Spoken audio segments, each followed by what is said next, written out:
Good afternoon, students.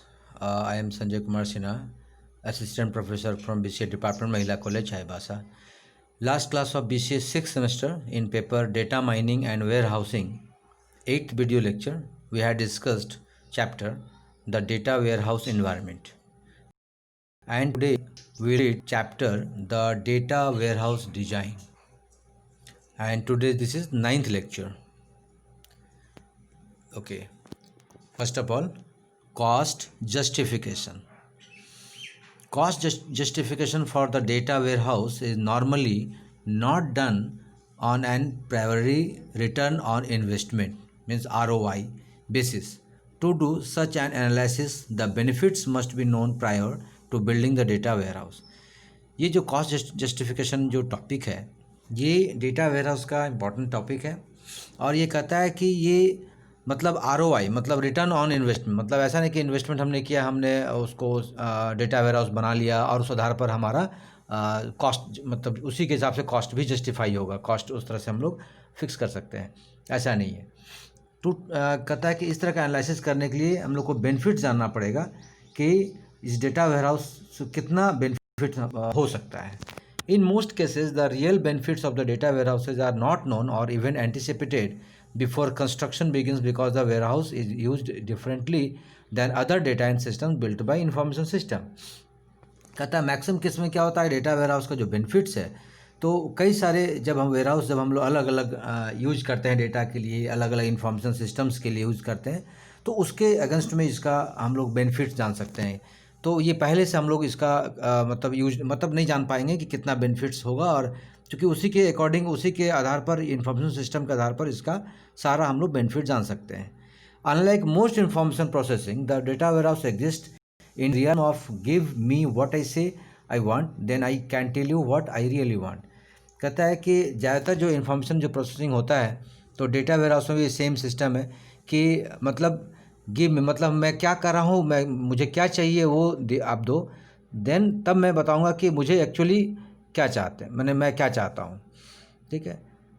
The DSS मतलब simple है, जो गिव मी व्हाट आई से, मतलब इसका मतलब है कि यूज़र क्या चाहता है, मतलब जो यूज़र चाहता है, जो वो एक्चुअली वो चाहता है, उसके आधार पर वो डेटा वेयरहाउस से रिक्वायरमेंट के आधार पर वो डिमांड करता है। The DSS analyst really cannot determine the possibilities and potential of the data warehouse nor how and why it will be used until the first iteration of the data warehouse is available. DSS जो होते हैं, decision support system, जो analyst जो होते हैं, वो actually determine नहीं कर सकते हैं कि डेटा वेयरहाउस में क्या क्या पोटेंशियल और कितना पॉसिबिलिटी हो सकता है और कैसे वो मतलब हम लोग उसको यूज कर सकते हैं, जब तक एक बार डेटा वेयरहाउस एक बार फर्स्ट इटरेशन जब तक कंप्लीट नहीं कर लेगा, तब तक ये बता पाना बहुत मुश्किल होता है DSS एनालिस्ट के लिए। The analyst operates in a mode of discovery which cannot commence until the data warehouse is running in its first iteration. Analyst जो करता है कि पहले सबसे पहले वो ढूंढता है, जैसे जब तक स्टार्ट नहीं होता डेटा वेयरहाउस, जब तक रन नहीं करता है पहला इटरेशन, तब तक वो इस तरह का ऑपरेट नहीं कर सकता है, उस तरह का नहीं बता सकता है वो। Only then can the DSS analyst start to unlock the potential of DSS processing. सिर्फ DSS का एनालिस्ट यही कर सकता है कि जो भी DSS का जो प्रोसेसिंग का वो पोटेंशियल, मतलब कितना वो DSS का वर्क कर सकता है, वही वो ओपन कर सकता है। फॉर दिस रीजन, और इस कारण से, क्लासिकल ROI मतलब return on investment technique simply do not apply to the data warehouse environment. और यही वजह से जो ROI टेक्निक्स है, ये हम लोग डेटा वेयरहाउस इन्वायरमेंट में अप्लाई नहीं कर सकते हैं। मतलब ऐसा नहीं कि जितना हम लोगों ने बना दिया और उसके आधार पर हम उसका कॉस्ट जस्टिफिकेशन कर दें, ये नहीं हो सकता है। Fortunately data warehouses are build incrementally.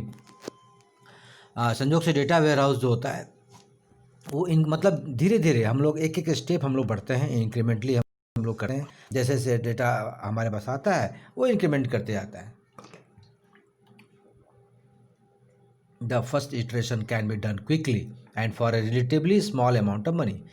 पहला जो इटरेशन होता है, पहला जो रिपीटेशन होता है, बहुत जल्दी हो जाता है और इसीलिए वहाँ छोटा अमाउंट जो है मनी, हम लोग कैलकुलेट कर सकते हैं। Once the first portion of the data warehouse is built and populated, the analyst can start to explore the possibilities. जैसे ही एक छोटा डेटा वेयरहाउस से छोटा पोर्शन भी अगर हम लोग बना लिए और उसको पॉपुलेट मतलब उसको हम लोग यूज करने लगे, तो एनालिस्ट यहाँ से एक पॉसिबिलिटी ले मतलब बता सकता है कि हाँ, इसका क्या कॉस्टिंग हो सकता है, एक जस्टिफाई किया जा सकता है। As a rule of thumb, the first iteration of the data warehouse should be small enough to be built and large enough to be meaningful. और एक तरह से हम लोग उसको स्टार्टिंग कर सकते हैं कि जब डेटा वेयरहाउस का फर्स्ट इटरेशन कंप्लीट हो जाता है तो हम लोग अब यहाँ से एक मीनिंग मतलब जो यूज का किस तरह से हम लोग इसको क्रिएट करेंगे और क्या कॉस्टिंग होना चाहिए हम लोग यहाँ से कैलकुलेट किया जा सकता है. Therefore the data warehouse is best built small iteration at a time.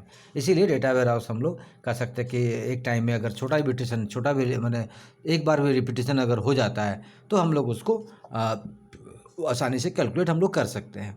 There should be a direct feedback loop between the warehouse developer and the DSS analyst, in which they are constantly modifying the existing warehouse data and adding the other data to the warehouse. कहता है ये direct एक feedback loop होता है, मतलब एक बार repetition हो गया तो एक जो डेवलपर होता है और जो DSS एनालिस्ट होता है दोनों के बीच में एक तरह से समझिए कि फीडबैक एक तरह से ये रिपीटेशन हो जाता है ताकि दोनों जो भी डेटा वेयरहाउस हमारे पास है या और भी डेटा वेयरहाउस में जो भी डेटा ऐड होंगे तो उसको कैसे मॉडिफाई हम लोग कर सकते हैं ये एक दूसरे को वो एक दूसरे को समझ पाता है जो DSS एनालिस्ट और DSS जो डेवलपर जो होते हैं. And the first iteration should be done quickly. और इसीलिए पहला जो इटरेशन होता है वो सबसे पहले इसको हम लोग को करना चाहिए. नेक्स्ट स्लाइड में देखते हैं. Sorry. It is said that the initial data warehouse design is a success of it is 50% accurate. तो इसलिए हम लोग कह सकते हैं कि स्टार्टिंग में जो डेटा वेयरहाउस जो डिजाइनिंग होता है वो अगर फर्स्ट इटरेशन रिपीटेशन हो जाता है प्रोसेस का तो 50% हम लोग कह सकते हैं कि वो एक्यूरेट वो सक्सेस हो गया. Typically the initial data warehouse focuses on one of these functional areas. Generally जो डेटा वेयरहाउस फोकस करता है जो अलग अलग एरियाज़ है जो खास करके देखिए जो हमने लिखा है. फर्स्ट क्या है? Finance, marketing, sales. Occasionally, the data warehouse first functional area will focus on one of these areas, engineering or manufacturing and actuarial interest. मतलब जैसे जनरली जो हमने ऊपर देखा फंक्शन एरिया जैसे फाइनेंस है, मार्केटिंग है, सेल्स है, ये तीन खास एरिया पर डेटा वेयरहाउस फोकस करता है. बट जो है पहला अगर फंक्शनल एरिया देखा जाए तो एक तो इंजीनियरिंग हो गया, मतलब किस तरह से बनाया गया, मैन्युफैक्चर किया गया है, और एक्चुअल इंटरेस्ट किसको चाहिए, मतलब कौन इसको यूज करना चाहता है, ये दो पर खास करके वो इसी फंक्शन एरिया पर वो वर्क करता है.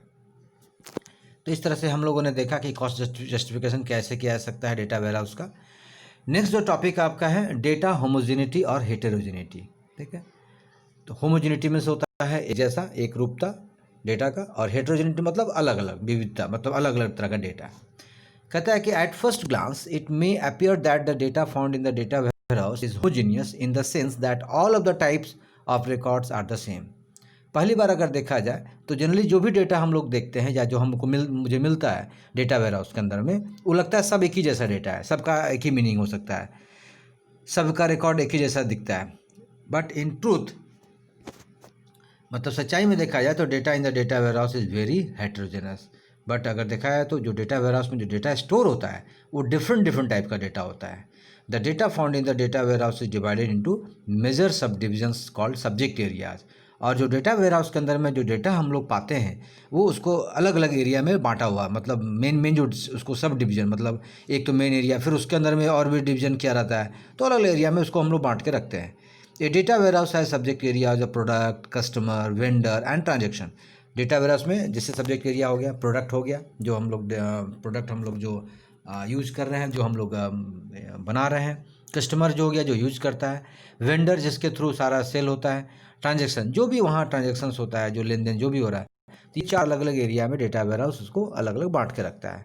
First division of data inside a data warehouse is along the lines of the major subject of the corporation. कहता है कि जो डेटा वेयरहाउस का सबसे जो मेजर सब्जेक्ट है किसी भी कॉरपोरेट या कंपनी का वो जो है डेटा इनसाइड, मतलब जो डेटा है क्या उसके अंदर में. But with each subject area there are further subdivision. फिर जो हम लोग सब्जेक्ट एरिया जैसे बांटे फिर उसको भी सब डिवीजन मतलब उसको भी फिर बांटा जाता है. Data within A subject area is divided into tables. अब वहाँ पर जो सब्जेक्ट एरिया होगा उसमें जो डेटा बटेगा वो टेबल्स के रूप में बटेगा. Each of the tables has its own data and there is a common thread for each of the table in the subject area.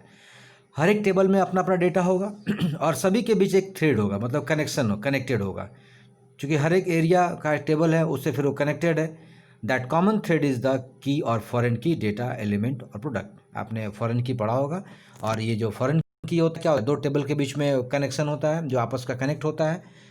तो कई प्रोडक्ट और कई सारे जो डेटा के बीच में ये कॉमन थ्रेड होता है जो हम लोग फॉरेन की बोलते हैं। Within the physical tables that make up a subject area that are further subdivision. फिर जब फिजिकल टेबल्स में जब हम लोग जाते हैं फिर उस सब्जेक्ट एरिया के आधार पर फिर से उसको डिवाइड किया जाता है, सब डिवीजन के रूप में बांटा जाता है। These subdivisions are created by different occurrence of data values. और जो अभी ये सब डिवीजन हुआ, अब ये किसके आधार पर बनता है? Data value. तब किस डेटा का क्या वैल्यू, क्या यूज है, उसके आधार पर हम लोग फिर से यहाँ पर सब डिवाइड हम लोग करते हैं डेटा को। फॉर एग्जाम्पल, आप एग्जाम्पल में देखिए, inside the product shipping table there are January shipments, February shipments, March shipment and so forth. मतलब एग्जाम्पल अगर देखते हैं, कोई प्रोडक्ट है तो शिपिंग जैसे कहीं भेजना होता है तो जनवरी में कितना भेजा गया, फरवरी में कितना भेजा गया, अलग अलग मंथ वाइज हम लोग उसको मेंटेन कर सकते हैं। The data in the data warehouse then is subdivided by the following criteria. और जो डेटा वेयर हाउस में जो डेटा होता है उसके इस क्राइटेरिया पर सब डिवीजन हम लोग करते हैं। देखिए नीचे हमने लिखा है, पहला क्या, सब्जेक्ट एरिया, किस एक्चुअली एरिया में उसका यूज है, कहाँ उसका हम लोग इसका यूज करेंगे।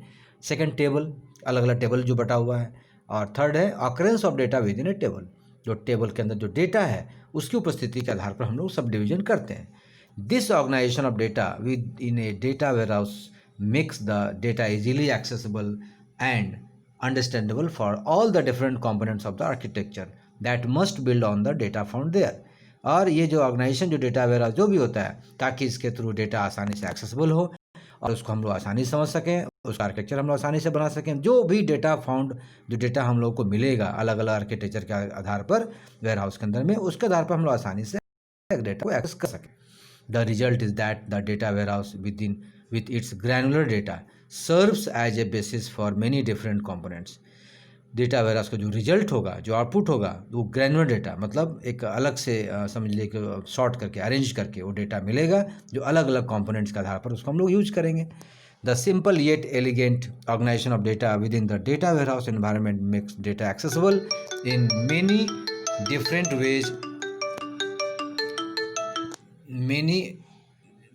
Veg for many different purposes. और ये जो डेटा वेयर हाउस एनवायरनमेंट में जो है अलग अलग, देखिए उसमें अलग अलग पर्पस के आधार पर, अलग अलग के आधार पर, अलग अलग यूज के आधार पर हम लोग उसको एक्सेस डेटा कर सकते हैं। तो अभी हम लोगों ने जो पढ़ा डेटा होमोजेनिटी और हेटेरोजेनिटी। अब नेक्स्ट जो टॉपिक आपका है, पर्जिंग वेयर हाउस डेटा।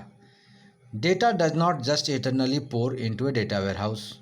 कहता है कि डेटा वेयर हाउस में डायरेक्ट डेटा हम लोग नहीं डाल सकते, मतलब नहीं डाल सकते उसमें। It has it own life cycle within the warehouse as well. इसका एक अपना खुद का एक लाइफ साइकिल होता है, एक उसका सिस्टम होता है, ठीक है, डेटा वेयर हाउस में। At some point in time data is purged from the warehouse. कभी कभी डेटा को हम लोग अलग से वेयर हाउस में उसको अरेंज करके, उसको हम लोग शॉर्ट करके, अरेंज करके, और जो यूज के हिसाब से हम लोग उसको स्टोर करते हैं वेयर हाउस में। The issue of purging data is one of the fundamental design issues that must not skip the data warehouse designer. कहता है कि ये पर्जिंग का जो है इशू बहुत इंपॉर्टेंट है, बहुत पहला एक्चुअली ये इशूज है जो वेयर हाउस डिजाइन करता है उसके लिए, इससे ये वो भाग नहीं सकता। मतलब उसको डिजाइन करते वक्त ये बहुत ध्यान रखना पड़ेगा कि डेटा को पर्जिंग हम लोग कर सकें, ठीक है। In some senses data is not purge from the data warehouse at all. मतलब कभी कभी डेटा को हम लोग पर्ज भी नहीं कर सकते हैं। It is simply rolled up with higher level of summary. बस उसका एक हम लोग समराइज कर सकते हैं हायर लेवल से, ताकि वहाँ से हम लोग डेटा को अरेंज किया जा सके। There are several ways in which data is purge और the detail of data is transformed include the following. कुछ वे है, कुछ तरीका है जिसके थ्रू हम लोग डेटा को पर्ज कर सकते हैं, या एक तरह से हम लोग कर सकते हैं कि उसको डिटेल हम लोग ट्रांसफॉर्म कर बना सकते हैं। देखिए पहला क्या है, data is added to the rolling summary file way detail is lost. मतलब एक समराइज करके, जहाँ डिटेल नहीं रहेगा वहाँ पर सिर्फ वहाँ एक हम लोग रोलिंग करके एक समराइज कर देंगे। पहले भी हम लोगों ने पढ़ा था, तो उसको हम लोग उसके आधार पर डेटा को हम लोग ऐड कर सकते हैं। सेकंड क्या है, data is transfer to a bulk storage medium from a high performance medium such as DASD. DASD का मतलब डायरेक्ट एक्सेस स्टोरेज डिवाइस। मतलब एक तरह से अगर डेटा हमारे पास है स्टोरेज मीडियम में, उसको एक मतलब डायरेक्ट हम लोग वहाँ से एक्सेस कर सकें, एक डिवाइस जहाँ सेकेंडरी एक तरह से हम लोग स्टोरेज एरिया कर सकते हैं, जहाँ से हम लोग फिर से उसको यूज कर सकें डेटा के आधार पर, मतलब यूज के आधार पर, तो वहाँ हम लोग ट्रांसफ़र कर सकते हैं, जिसको हम लोग डैस्ट कर सकते हैं। और नेक्स्ट देखिए है कि data is actually purge from system. और इस तरीका दो जो हम लोगों ने वे पढ़ा, इस वे के आधार पर हम लोग डेटा को हम लोग पर्जिंग कर सकते हैं सिस्टम के थ्रू। थर्ड जो है data is transferred from one level to of the architecture to another such as from the operational level to the data warehouse level. और डेटा को हम लोग ट्रांसफ़र एक आर्किटेक्चर से दूसरे में कर सकते हैं। जो भी अलग अलग ऑपरेशन है, जो जो यूज़ है, उसके आधार पर हम लोग डेटा वेयर हाउस लेवल में हम लोग कर सकते हैं। There are then a variety of ways in which data transform inside the data ware environment. और ये अलग अलग जो वेज हम लोगों ने पढ़ा, इसके आधार पर हम लोग पर्ज भी कर सकते हैं, अलग अलग ट्रांसफॉर्म भी कर सकते हैं डेटा वेयर हाउस इन्वायरमेंट के अंदर में। The life cycle of data including its purge of और final archival discrimination should be an active part of the design process for the data warehouse. और यही लाइफ साइकिल जो data का है, जो डायरेक्ट हम लोग वहाँ स्टोर नहीं कर सकते हैं, पर्जिंग नहीं कर सकते हैं, तो यही एक अलग अलग वे है जिसके आधार पर डेटा वेयर हाउस में हम लोग डिजाइनिंग का प्रोसेस करके और उसको हम लोग पर्जिंग का काम कर सकते हैं। तो हम लोगों ने ये पर्जिंग वेयर हाउस डेटा पढ़ा। अब जो आपका नेक्स्ट जो चैप्टर है, नेक्स्ट चैप्टर आपके सिलेबस में the data warehouse and design, ठीक है। इसमें हम लोग सबसे पहले पढ़ना है आपको जो टॉपिक है बिगिनिंग विथ ऑपरेशनल डेटा। अब यहाँ पर डिजाइनिंग पार्ट हम लोग पढ़ेंगे। इसके पहले जो हम लोगों ने पार्ट जो हम लोग पढ़ रहे थे वो था आपका डेटा वेयर हाउस, जो डिजाइनिंग के पहले पार्ट था वो हम लोग को पढ़ रहे थे। अब हम लोग यहाँ पर डिजाइनिंग को हम लोग जानेंगे, कैसे उसको डिज़ाइन करते हैं। सबसे पहले आता है टॉपिक कि कैसे डेटा को हम लोग ऑपरेशन करेंगे, कैसे उसका यूज करेंगे। At the outset operational transactions oriented data is locked up in existing legacy systems, दो tempting to think that creating the data warehouse involves only extracting operational data and entering it into the warehouse. Nothing could be further from the truth. कहता है कि बहुत सारे ऐसे transactions हैं जो हमारे पास ऑलरेडी यूज़ हम लोग डेटा का यूज़ करते हैं, और मतलब जो डेटा एक्चुअली ऑपरेशनल चाहिए, जिसका यूज़ करना है डेटा वेयरहाउस, उसी को हम एक्सट्रैक्ट करेंगे, ठीक है। merely pulling data out of the legacy environment and placing it in the data warehouse archives achieves very little of the potential of data warehousing। कहता है जो उसके एकदम इर्द गिर्द जो डेटा होगा, बस उसी को हम लोग डेटा वेयरहाउस से हम लोग अलग से उसको अचीव करें और उसका यूज करें हम लोग। We see here that multiple applications contribute to the data warehouse। हम लोग यहाँ देखेंगे कई सारे applications जो है डेटा warehouse में यूज हम लोग करते हैं। Most importantly, it does not take into account that the data in the operational environment is unintegrated। कभी मैक्सिमम जगह हम लोग देखते हैं कि डेटा जो है ऑपरेशनल इन्वायरमेंट में मतलब अनइंटीग्रेटेड, मतलब एक साथ सब ज्वाइन नहीं रहता है। Pulling the data into the data warehouse without integrating it is a grave mistake. और अगर मान लीजिए डेटा वेयरहाउस में अलग अलग जब डेटा रहता है, जैसे विदाउट इंटीग्रेट रहता है, तो वो एक बहुत बड़ा मिस्टेक है जो हमारे लिए एक समस्या होता है। When the existing applications were constructed, no thought was given to possible future integration। जब हम लोग जो एप्लीकेशन वहाँ यूज़ होते हैं, जब हम लोग क्रिएट करते हैं, बनाते हैं, उसमें ये ध्यान नहीं रहता है कि बाद में इसका फ्यूचर में हम लोग इंटीग्रेट करना की ज़रूरत पड़ेगा। Each application had its own set of unique and private requirement. हर एक एप्लीकेशन का अपना अपना यूनिक अपना अपना रिक्वायरमेंट होता है। It is not no surprise then that some of the same data exist in various places with different names.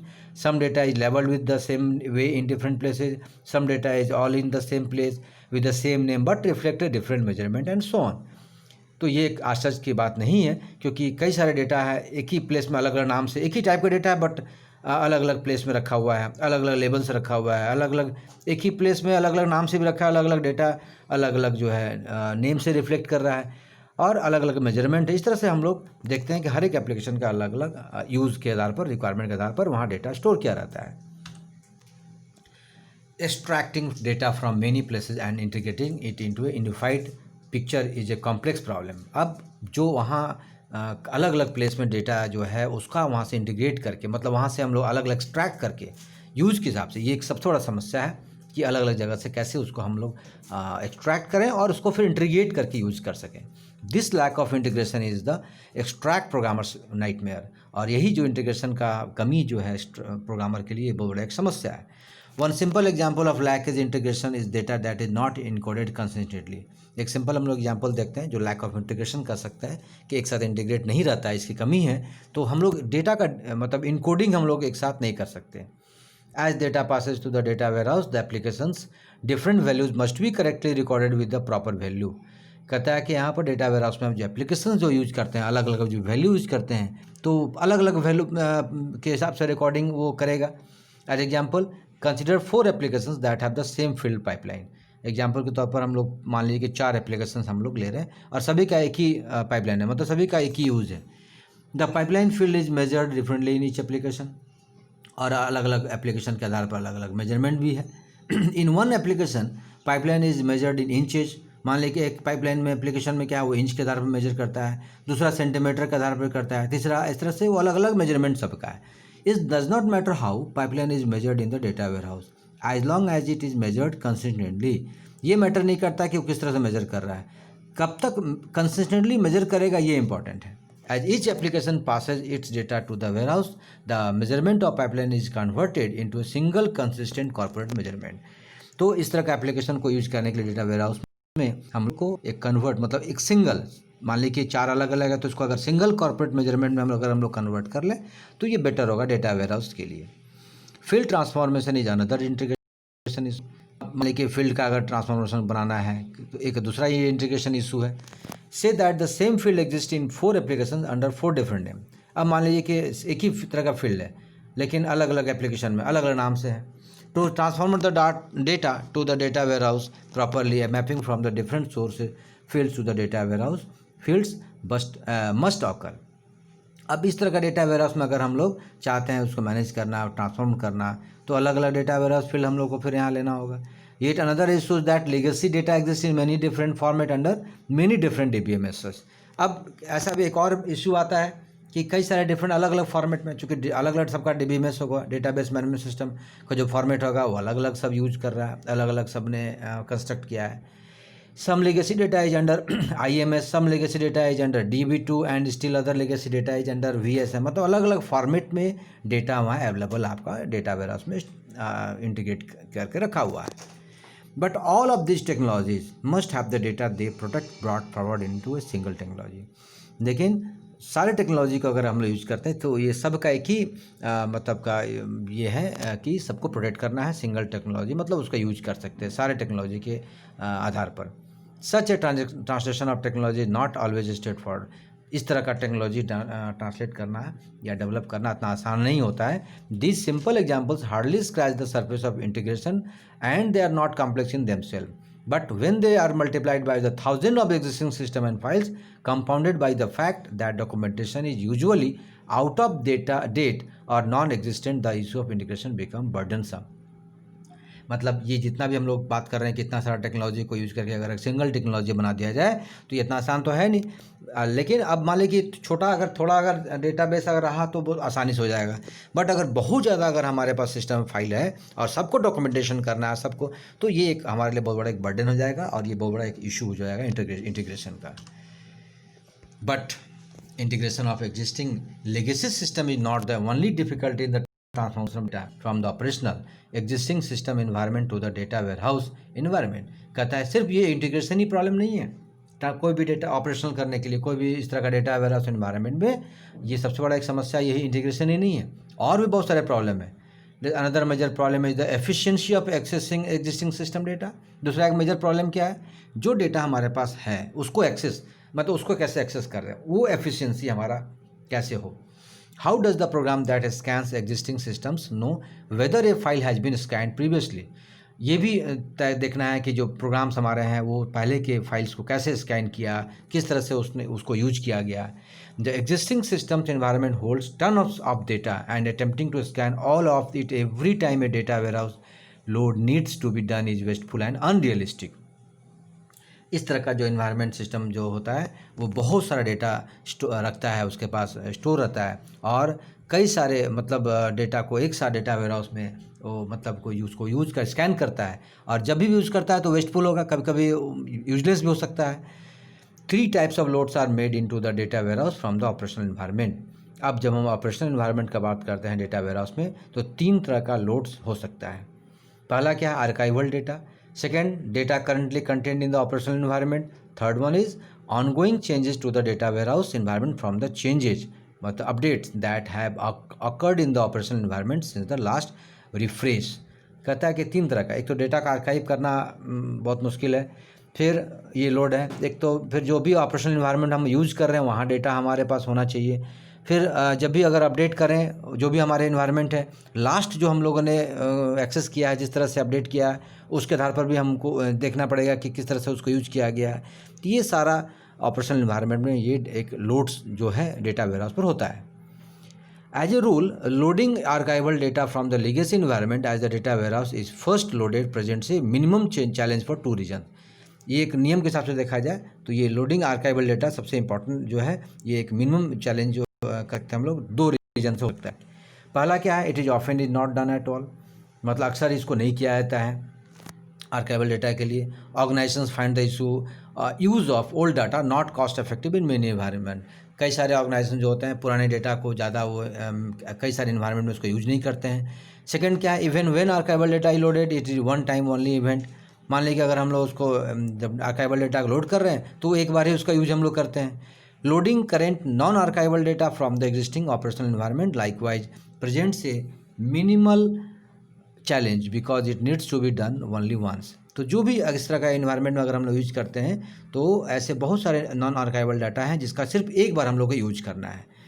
Usually the existing system environment can be downloaded to a sequential file and the sequential file can be downloaded into the warehouse with no disruption to the online environment।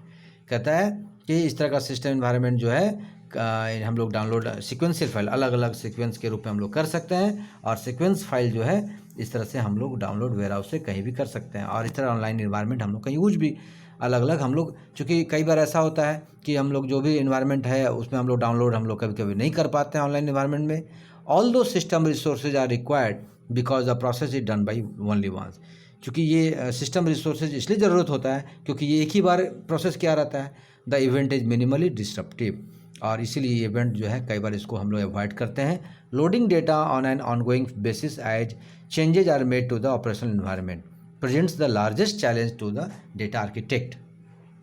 ये जो data का loading करना उनको मतलब इस तरह का environment में ये बहुत बड़ा एक चैलेंज है डेटा आर्किटेक्ट के लिए। efficiently trapping those ongoing daily changes and manipulating them is not easy। और इस तरह का डेली बदलाव मैनिपुलेट करना कैलकुलेट करना ये इतना आसान नहीं है। Scanning existing file then is a major issue facing the data warehouse architect. और इस तरह का फाइल्स का मतलब मैनेज करना डेटा वेयरहाउस आर्किटेक्ट के लिए बहुत ही एक मेजर इशू है, बहुत ही बड़ा समस्या है।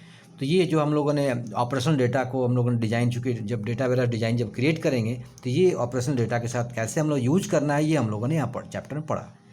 अब नेक्स्ट जो टॉपिक आपका है डेटा और process models and the architect environment. अब जब हम लोग यहाँ पर किस मॉडल से डेटा या प्रोसेस करेंगे इस एनवायरनमेंट में वो हम लोग को जानना है। Before attempting to apply conventional database design techniques the designer must understand the applicability and the limitations of those techniques. बहुत सारे टेक्निक्स डिजाइनर यूज़ करता है। डेटाबेस डिज़ाइन हम लोग जब यूज़ करते हैं अलग अलग टेक्निक्स हम लोग अलग अलग यूज करते हैं। The process model applies only to the operational environment. तो सबसे पहले हम लोग प्रोसेस मॉडल पढ़ेंगे और नेक्स्ट फिर टॉपिक हम लोग डेटा मॉडल को भी पढ़ेंगे। तो प्रोसेस मॉडल क्या करता है, इस तरह का ऑपरेशनल इन्वायरमेंट को में अप्लाई करता है। The data model applies to both the operational environment and the data warehouse environment. But जो डेटा मॉडल जो है वो दोनों में मतलब ऑपरेशनल इन्वायरमेंट और डेटा वेयरहाउस इन्वायरमेंट दोनों में ही ये इसका हम लोग यूज करते हैं। Trying to use a process और data model in the wrong place produces nothing but frustration. अब मान लीजिए कि अगर डेटा मॉडल को अगर गलत जगह हम लोग यूज करते हैं तो एक प्रॉब्लम क्रिएट करेगा, बस हम लोग एक फ्रस्ट्रेशन मतलब एक टेंशन देगा। तो उसको हम लोग प्रॉपर वे में हम लोग उसको सही से हम लोग प्रोसेस करेंगे। In general there are two types of model for the information system environment. तो देखा जाए तो कोई भी इंफॉर्मेशन सिस्टम इन्वायरमेंट को जब क्रिएट करने से पहले दो तरह का मॉडल को हम लोग को ध्यान में रखना पड़ेगा। पहला data models and second one is process models. Process model typically consist of the following. अब देखिए इसमें प्रोसेस मॉडल में क्या क्या होता है, functional decomposition, context level zero diagram, data flow diagram जो आप लोग पहले पढ़ चुके हैं DFD, structured chart, straight transition diagram, hippo means hierarchical input process output model chart and pseudo code. तो ये सारे जो है प्रोसेस मॉडल में इतने सारे पार्ट को हम लोग को फॉलो करना पड़ता है जो भी डिजाइनिंग करेगा एनवायरनमेंट के आधार पर डेटाबेस डिजाइन की जब हम लोग क्रिएट करेंगे। There are many context and environments in which a process model is invaluable for instance when building the data mart. जब हम लोग डेटा मार्ट क्रिएट करेंगे उस वक्त कई सारे इस तरह का इन्वायरमेंट और प्रोसेस मॉडल जो है जिसका यूज हम लोग को इनवैल्यू मतलब वैल्यू नहीं रहेगा, तो ये भी ध्यान देना पड़ेगा because the process model is requirement based. क्यों ऐसा क्यों है कि इस तरह का कई सारे इन्वायरमेंट में फेस करना पड़ेगा डेटा बनाते वक्त, क्योंकि प्रोसेस मॉडल जो है वो रिक्वायरमेंट के आधार पर होता है, मतलब जैसा ज़रूरत होगा वैसे आधार पर वो डायग्राम हम लोग बनाएंगे, मॉडल हम लोग यूज करेंगे। It is not suitable for the data warehouse, और इसीलिए कहा जाता है इसको कि डेटा वेयर हाउस में सूटेबल नहीं है ये। अब हम ठीक है फिर थोड़ा सा देख ले इसमें प्रोसेस मॉडल के बारे में और लिखा हुआ है, इसके बाद हम लोग डेटा मॉडल को पढ़ेंगे। The process model assumes that A set of known processing requirement exist A प्रायोरी before the detail of the designer established. तो फिर प्रोसेस मॉडल का यूज हम लोग क्यों करते हैं? नोन प्रोसेसिंग, जब हमको पता है कि ये रिक्वायरमेंट है पहले से अगर पता है और डिटेल से अगर पता है, तो वैसे कंडीशन में हम लोग इस तरह डिजाइनिंग को एस्टेब्लिश करते हैं। With process such as assumption can be made, तो वैसे प्रोसेस के टाइम में हम लोग क्रिएट करते हैं। But those assumption do not hold for the data warehouse, but कभी कभी उस तरह का एजम्पशन जो है उसमें डेटा वेयर हाउस में नहीं स्टोर करता है। Many development tools such as case tools have the same orientation and as such are not applicable to the data warehouse environment। तो इसीलिए कई सारे डेवलपमेंट टूल्स जो हैं जो सॉफ्टवेयर में अगर हम यूज होता है, जैसे केस टूल्स है, आप लोग पढ़े होंगे सॉफ्टवेयर डिजाइनिंग में, सॉफ्टवेयर इंजीनियरिंग में, तो उस जगह भी इसका इसीलिए डेटा वेयर हाउस इन्वायरमेंट इसका जनरली यूज़ हम लोग नहीं करते हैं। किसका? प्रोसेस मॉडल्स का। बट अब हम लोग पढ़ेंगे the data warehouse and data models. अब डेटा मॉडल के बारे में हम लोग यहाँ पढ़ेंगे। द डेटा, चूँकि इसका ज़्यादा यूज होता है डेटा वेयर हाउस इन्वायरमेंट में डिजाइनिंग करते वक्त, इसलिए इसको डिटेल्स पढ़ेंगे हम लोग। The data model is applicable to both the existing system environment and the data warehouse environment. देखिए इसका सबसे बड़ा प्लस पॉइंट है डेटा मॉडल का कि ये दोनों जगह यूज होता है, जो आपके पास सिस्टम इन्वायरमेंट है उसमें भी और डेटा वेयर हाउस इन्वायरमेंट में भी। Here an overall corporate data model has been constructed with no regard for a distinction between existing operational system and the data warehouse। तो कहता है कि ये जनरली इस तरह का जो भी हम लोग मॉडल यूज करेंगे तो ऑपरेटिंग सिस्टम है या डेटा वेयरहाउस के एक अलग, मतलब कोई तरह का डिस्टिंक्शन, मतलब उसमें डिफरेंस नहीं रहेगा। The corporate data model focuses on represents only primitive data. Corporate data model जो होता है जनरली क्या होता है, जो प्रिमिटिव जो एकदम इंपॉर्टेंट जो डेटा होता है उस पर सबसे पहले उस पर फोकस करता है। To construct a separate existing data model the beginning point is on the corporate model. और जब भी हम लोग अलग से डेटा मॉडल बनाएंगे सबसे पहला यही कॉर्पोरेट मॉडल का एक स्टार्टिंग पॉइंट है, क्योंकि वो सबसे पहले जो भी हमारा एग्जिस्टिंग डेटा मॉडल को अलग से बनाएगा। Performance factors are added into the corporate data model as the model is transported to the existing system environment. और ये कॉर्पोरेट डेटा मॉडल जो है फिर वो जो भी एग्जिस्टिंग हमारे पास एनवायरनमेंट जो ऑलरेडी पहले से एग्जीक्यूट कर रहा है फिर उसमें वो ट्रांसपोर्ट करने का काम फिर उसमें ऐड करने का काम करेगा। All in all very few changes are made to the corporate data model as it is use operationally. और बहुत थोड़ा चेंजिंग करके फिर उसको फिर से हम लोग ऑपरेशनल के मैंने यूज के हिसाब से हम लोग फिर उसको बनाएंगे। However, a fair number of changes are made to the corporate data model as it is applied to the data warehouse। और इसीलिए जो भी हम लोग इसमें डेटा वेयरहाउस में इस तरह का अप्लाइड हम लोग करते हैं, डेटा जो भी हल्का हल्का चेंज करके हम लोग उसमें बदलाव कर सकते हैं और डेटा वेयरहाउस में यूज हम लोग अप्लाई कर सकते हैं। First, data that is use purely in the operational environment is removed. सबसे पहले हम लोग क्या करते हैं, जो भी ऑपरेशनल इन्वायरमेंट होता है सबसे पहले उसको डेटा को हम लोग वहाँ पर रिमूव कर देते हैं। नेक्स्ट सेकंड क्या करते हैं, the key structures of the corporate data model are enhanced with an element of time. और फिर हम लोग उसको इन्हांस मतलब टाइम टू टाइम हम लोग फिर उसमें जो भी उसमें बदलाव लाना है इन्हांस करने के लिए वो हम लोग फिर यूज करते हैं। Derive data is added to the corporate data model where the derive data is publicly used and calculate once.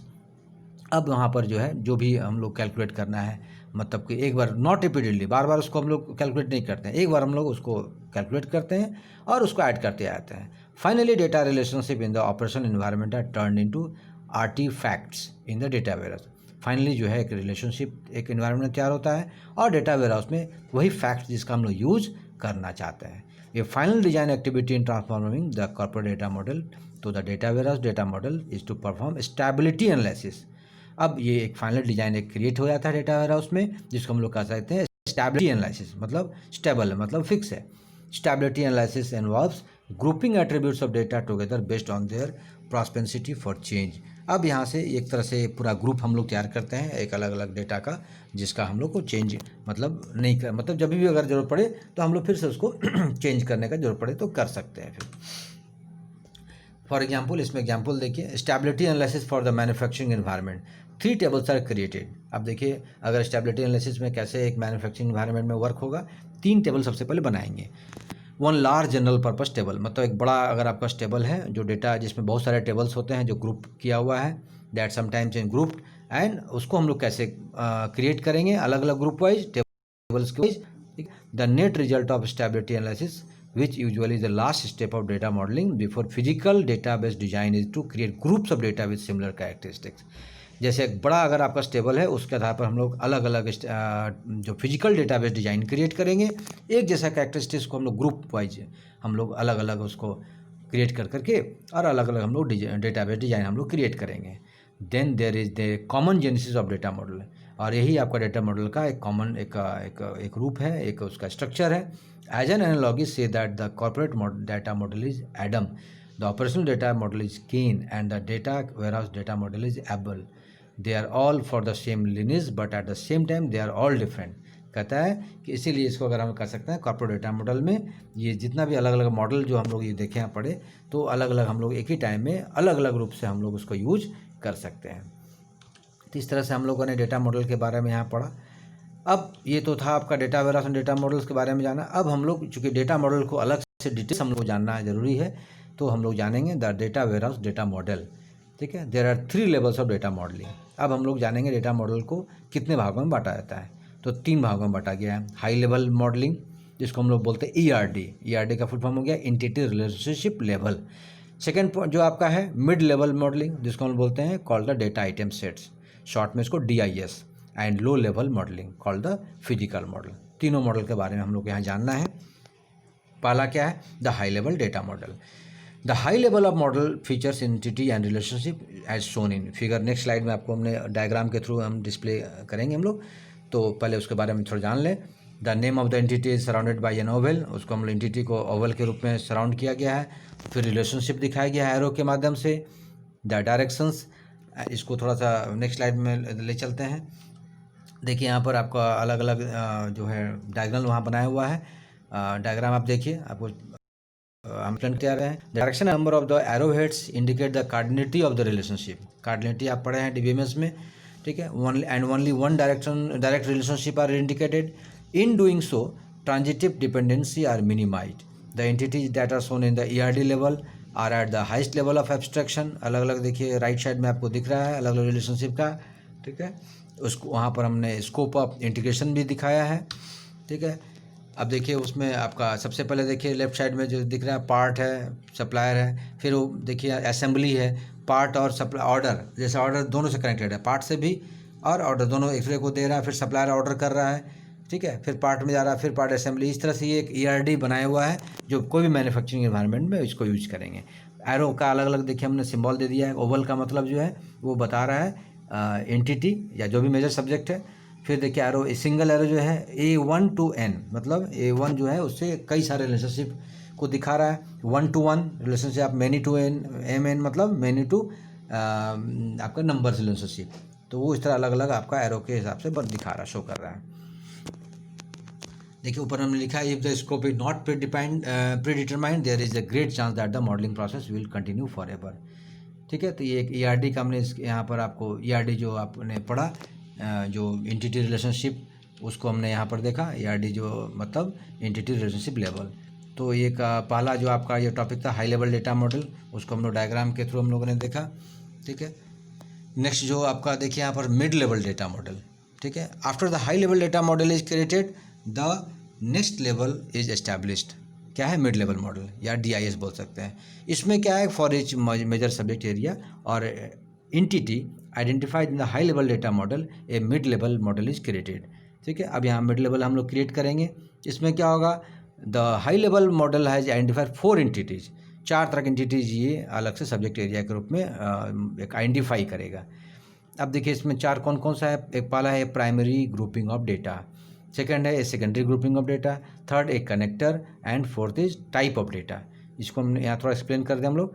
The primary grouping exist एक 1, वो क्या है, सबसे पहला जो ग्रुप क्या बनेगा जो मेजर सब्जेक्ट एरिया है उसमें क्या होगा, it holds attribute that exist only once for each major subject area. फिर एक grouping of data the primary group contains attribute and keys for each major subject area. जो भी हमारे पास एरिया है उसका सारे के एट्रीब्यूट्स अलग से ग्रुपिंग करके वहाँ स्टोर किया रहेगा। The secondary grouping holds data attribute that can exist multiple time for each major subject area. और सेकेंडरी में क्या रहेगा, फिर उसको हम लोग प्राइमरी ग्रुप करेंगे, फिर उसको अलग अलग हम लोग मल्टीपल आइटम के आधार पर फिर से उसको हम लोग डिस्टिंक्ट अलग अलग उसको बांटेंगे। The third construct is the connector. Third क्या है, कनेक्टर। वो क्या करेगा, रिलेशनशिप बताएगा दो अलग अलग एरिया के बीच में, ठीक है। ERD level result in an acknowledgement at the DIS level. The convention use to indicate a connector is an underline और फॉरेन की, वो फॉरेन की थ्रू दो अलग अलग टेबल में कनेक्ट करेगा। The fourth construct in the data model is type of data. और चौथा क्या है, जो टाइप ऑफ डेटा, मतलब किस तरह का डेटा आपको यूज करना है। देखिए, type of data is indicated by a line leading to the right of grouping data, ठीक है। The grouping of data is the left to the super type. The grouping of data is the right to the subtype of data. These four data modeling constructs are used to identify the attribute of data in a data model and the relationship among those attribute. तो ये चार जो model जो देखा आपने अलग अलग, ये अलग अलग जो है आपको तय करता है कि अलग अलग एट्रीब्यूट हम लोग कैसे रिलेशनशिप डेवलप करेंगे, और ये जो हम लोग DIS जो बोले उसको हम लोग कैसे यूज हम लोग करेंगे, ठीक है। थर्ड जो है आपका the physical data model. The physical data model is created from the mid level. Mid level के बाद जो क्रिएट होगा वो फिजिकल डेटा मॉडल होगा। एक्सटेंड मतलब मिड लेवल डेटा को एक तरह से हम लोग एक्सटेंड करते हैं फिजिकल कैरेक्टरिस्टिक्स ग्रुप में। At this point the physical data model looks like a series of tables. जैसे कई सारे टेबल्स का सीरीज होगा, जिसमें कभी कभी हम लोग रिलेशन टेबल भी हम लोग कहते हैं।